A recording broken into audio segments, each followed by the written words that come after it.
ACT 1. The question I wasn't ready for. I remember the sound of the room more than the words. The hum of the refrigerator.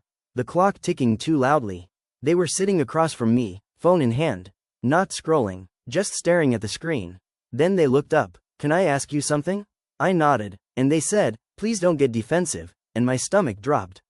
When they followed with, are you hiding something from me? I didn't answer right away.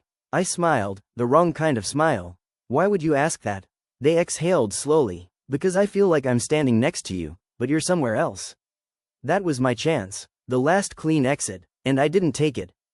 ACT 2. The first silence. I looked at the floor. Then back at them. No, I said. One word. Short. Clean. They waited.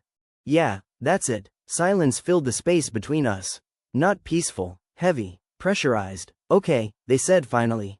But their voice didn't believe me. And somehow, I noticed, and still did nothing. ACT 3. How silence started to change us. Silence doesn't break things all at once. It rearranges them slowly. The next morning felt normal. Too normal. Did you sleep okay? They asked. Yeah, I said. Another lie made of nothing. A week later, they said, you don't look at me the same anymore. You're imagining it. I watched their face change. Confusion first, then doubt. Not of me, of themselves. And that's when silence became cruel. ACT 4. When they started apologizing for my silence. Something changed after that, not in me, in them. They became careful, softer, quieter. One night, they said, I'm sorry if I've been pushing you. I looked up. Pushing me? Yeah, maybe I've been too sensitive. That sentence hit me harder than any accusation. They were apologizing for my silence.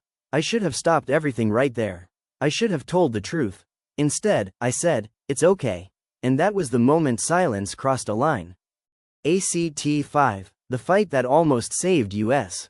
The fight didn't start loud. It started tired. Do you even hear me anymore? They asked. I'm right here, I replied.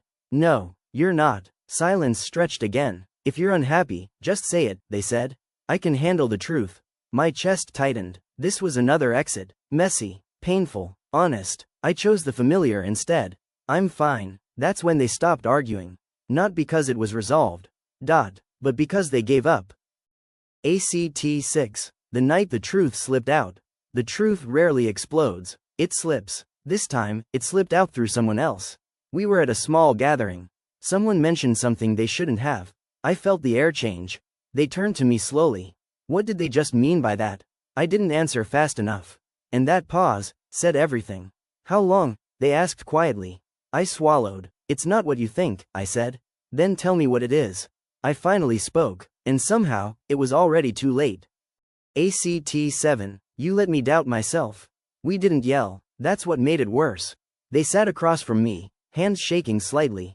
I asked you so many times, they said. And every time, you looked at me and chose silence. I tried to explain. I didn't want to hurt you. They laughed softly. Not because it was funny. You didn't protect me, they said. You let me doubt my own reality. That sentence landed heavier than anything else. I thought I was paranoid, they continued. I apologized for things I didn't do. I shrank myself to keep you. I couldn't breathe. Because I finally understood. Silence didn't just hurt them. It rewrote how they saw themselves. ACT 8. After they left, they didn't storm out. They packed quietly, folding clothes, zipping bags. I stood in the doorway. Say something, they said without looking at me.